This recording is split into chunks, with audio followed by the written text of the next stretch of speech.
Hello and welcome guys, मैं हूं आपका अपना होम ट्यूटर निखिल सर।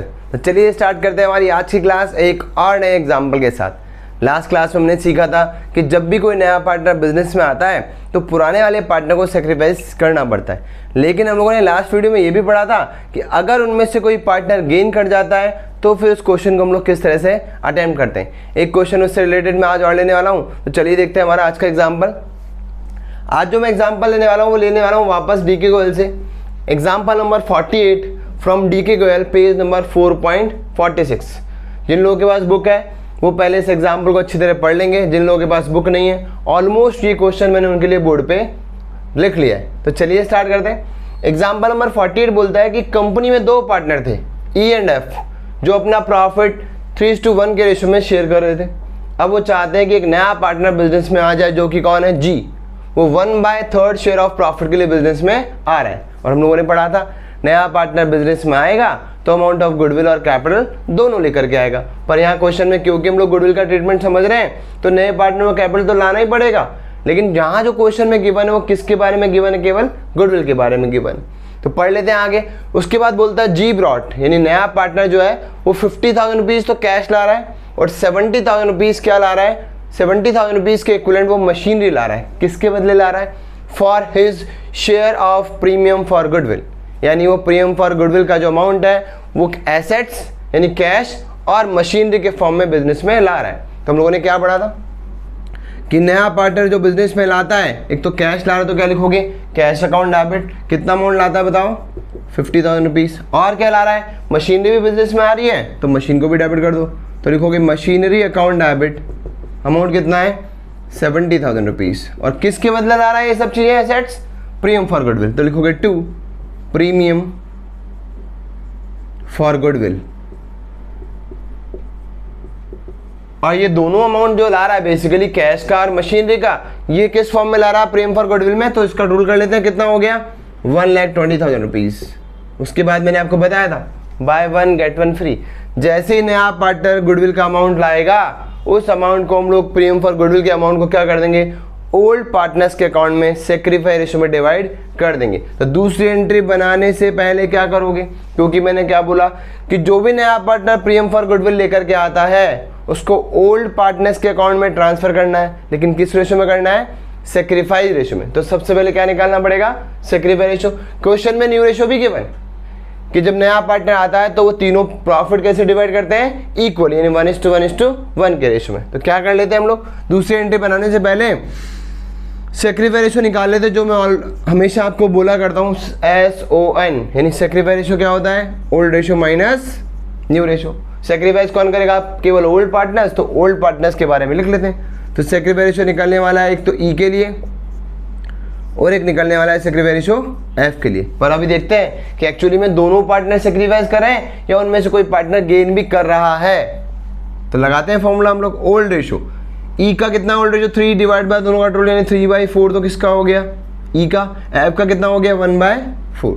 ये तो मैंने दोनों का ओल्ड रेशो लिख लिया। फिर माइनस का साइन लगा लेता हूँ, फिर लिख लेता हूँ न्यू रेशो। न्यू रेशो इन दोनों का कितना है बताओ, 1/3, 1/3 और 1/3। पर मुझे किसका चाहिए, केवल E और F का। तो लिखूंगा माइनस का 1/3 और ये भी माइनस का 1/3। ठीक है, अब इसको एलसीएम लेके सॉल्व कर लेते हैं। एलसीएम कितना आ गया, 4 3 12, क्रॉस मल्टीप्लाई कर लो, 3 3 9 माइनस 4 उनजा कितना हो गया, 4। सॉल्व कर लें इसको। 9 में से 4 माइनस के कितना है बताओ, 5 डिवाइड बाय 12। किस में आ रहा है ये, 9 - 4 पॉजिटिव में आ रहा है। पॉजिटिव में आता है तो क्या कहलाता है ये, सेक्रीफाइस रेशो। जैसे ही अगर ये नेगेटिव में आ जाए तो क्या कहते हैं हम लोग इसको, कि वो पार्टनर गेन कर रहा है। इसको भी सॉल्व कर लेते हैं। इसका एलसीएम में आ गया 4 3 12, 3 1 3 और 4 × 1 कितना हो गया, माइनस का 4। कितना आ गया बताओ, ये आ गया हमारे पास 3 - 4 डिवाइड बाय 12, यानी माइनस का 1 बच रहा है। पर माइनस साइन नहीं लगाना, क्या लिखोगे, 1/12 और ब्रैकेट में क्या लिख दोगे, जी का मतलब क्या हो गया, गेन हो गया।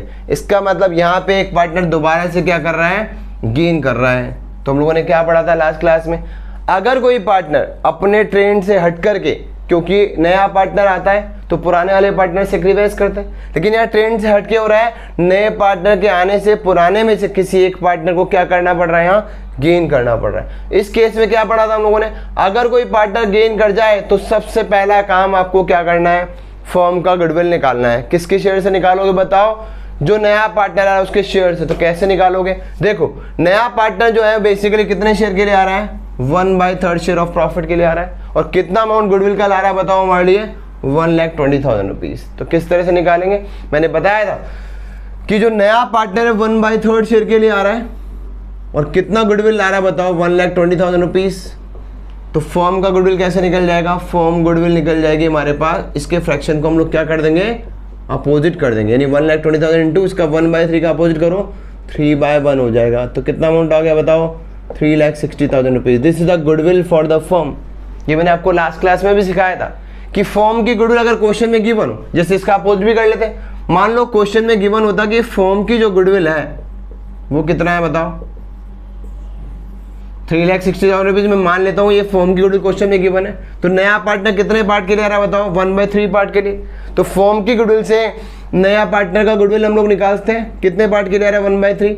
इसका वापस 1/3 करो, कितना आ जाएगा बताओ, 1,20,000 रुपीज आ जाएगा, जो कि नया पार्टनर गुडविल का अमाउंट लेकर के आ रहा है। आप ये अच्छी तरह ध्यान रखना, नया पार्टनर पूरी फर्म की गुडविल के बराबर बैलेंस नहीं लाता है। क्या करता है वो, जितने पार्ट के लिए वो बिजनेस में पार्टनर बन रहा है उतने पार्ट का ही गुडविल का अमाउंट बिजनेस में लेकर के वो आता है। इस तरह से हम लोगों ने क्या निकाल लिया, फर्म का गुडविल निकाल लिया। अब एंट्री बना लेते हैं और इस फर्म की गुडविल को इनके फ्रैक्शन से मल्टीप्लाई करते अमाउंट आ जाएगा। किस तरह से आएगा चलिए देख लेते हैं। तो जिस प्रीमियम फॉर गुडविल के अकाउंट को मैंने क्या किया, क्रेडिट किया, उसको क्या करना पड़ेगा, डेबिट करना पड़ेगा। क्या लिखोगे, premium for goodwill account debit. Amount कितना दिख रहा है आपको, 1,20,000 रुपीज। अब क्योंकि यहाँ पर सिर्फ एक ही पार्टनर सेक्रीफाइस कर रहा है, तो इस सेक्रीफाइसिंग पार्टनर को तो मैं करूँगा CR, और gaining partner is always debited. तो F को क्या कर दूंगा, क्योंकि गेनिंग पार्टनर है तो इसके कैपिटल अकाउंट को मैं यहाँ डेबिट करने वाला हूँ, तो लिखूंगा F capital account debit. Amount कितना आएगा अभी देख लेते हैं। और E क्या कर रहा है, सेक्रीफाइस, तो लिखोगे E कैपिटल अकाउंट। अब यहाँ भी अमाउंट नहीं है, यहाँ भी अमाउंट नहीं है। एक चीज तो कंफर्म है कि नया पार्टनर जो आ रहा है वो 1,20,000 ला रहा है, और जो सेक्रीफाइस करेगा कौन, केवल E। तो 1,20,000 केवल E को मिलने वाला है, पर केवल E को 120 नहीं मिलेगा, क्योंकि नए पार्टनर के आने की वजह से इस F वाले पार्टनर जो कि क्या है, डेबिट है, इसको भी क्या करना पड़ेगा, कंपनसेशन देना पड़ेगा, क्योंकि इसके नए पार्टनर के आने से F को भी क्या हो रहा है बताओ, गेन हो रहा है। तो F भी क्या करेगा, कंपनसेट कर देगा किसको, E को। तो इनके अमाउंट कैसे निकालते हैं मैंने पहले भी बताया था आप लोगों को। सबसे पहले फर्म का गुडविल लिख लेते हैं दोनों पार्टनर के सामने, 360 इसके सामने और 360 F के सामने लिख दिया, और 360 किसके सामने लिख दिया, E के सामने। अब इनके जो भी फ्रैक्शन है उनसे मल्टीप्लाई कर लो तो इसके अमाउंट इजीली निकल जाते हैं। तो इसका फ्रैक्शन कितना आया था बताओ, F का फ्रैक्शन था हमारे पास 1/12, तो ये आ गया 1/12। 12 3 जा कितना हो गया 36, तो कितना अमाउंट आ गया बताओ, 30,000 रुपीज़। तो ये कितना हो गया 30,000 रुपीज़। इसका अमाउंट आप ऐसे भी समझ सकते हो कि अगर ये जो 1,20,000 का गुडविल है ये सिर्फ सेक्रीफाइसिंग पार्टनर को मिलता है, तो सेक्रीफाइसिंग पार्टनर कौन है, E, यानी ये 120 तो पूरा किसको मिलने वाला है, E को मिलने वाला है, केवल और केवल E को, क्योंकि यहाँ के F क्या कर रहा है, गेन कर रहा है। इसके अलावा 30,000 रुपीज और कौन पे करेगा बताओ, E पे करेगा, सॉरी F पे करेगा किसको, E को, यानी 30,000 रुपीज और मिलने वाला है। इसका जो टोटल अमाउंट आने वाला है E का, क्योंकि इसने किस रेशियो में सेक्रीफाइस किया बताओ, 5/12 के रेशियो में सेक्रीफाइस किया है। तो चाहो तो आप इस तरह से भी निकालते हो और मल्टीप्लाई करके दो तो क्रॉस चेक भी हो जाता है। तो 3,60,000 को मल्टीप्लाई कर लो इसके फ्रैक्शन से। किसका फ्रैक्शन की बात करूँ, E का फ्रैक्शन क्या था बताओ, 5/12। तो लिख लेता हूँ 5/12। 12 3 जा कितना हो गया 36। 30,000 इंटू 5 करो, 5 से 15 आ गया, यानी कितना हो गया 1,50,000 रुपीज़।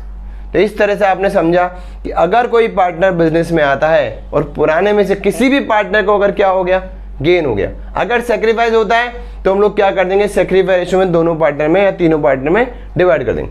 अगर गेन हो गया तो सबसे पहले क्या करना पड़ेगा आपको, ये नोट कर लो, अगर किसी पार्टनर को ट्रेंड से हट करके क्या हो जाता है, नए पार्टनर के आने की वजह से गेन हो जाता है, तो सबसे पहले फर्म की गुडविल निकालनी पड़ेगी।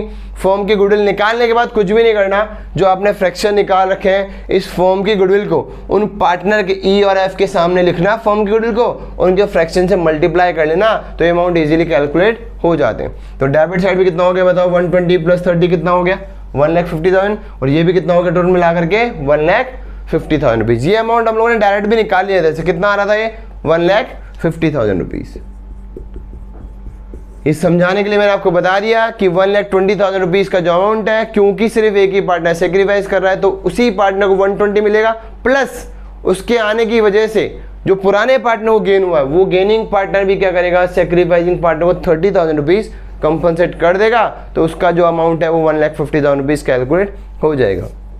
अब एक इंपॉर्टेंट चीज़, क्योंकि हमारे एग्जाम में multiple choice question in MCQs आने वाले, तो हमारे तीनों चैप्टर ऑलमोस्ट हम लोग कंप्लीट कर चुके हैं पार्टनरशिप के, fundamental of partnership, change in PSR और admission of a new partner. Almost ये चैप्टर कंप्लीट मैं आपको समझा चुका हूँ। 2-4 क्लासेस और लूँगा, उसके बाद मैं क्या करूँगा, इसी वीक के एंड में या नेक्स्ट वीक के बिगिनिंग में मल्टीपल चॉइस क्वेश्चन मैं आपको करवाने वाला हूँ। मेरी कोशिश रहेगी कि आपको ज़्यादा से ज़्यादा इंपॉर्टेंट मल्टीपल चॉइस क्वेश्चन आने वाली क्लासेस में करवा सकूँ, ताकि हमारा जो टॉपिक है वो अच्छी तरह कंप्लीट हो सके। चलो मिलते हैं हम लोग अपनी अगली क्लास में।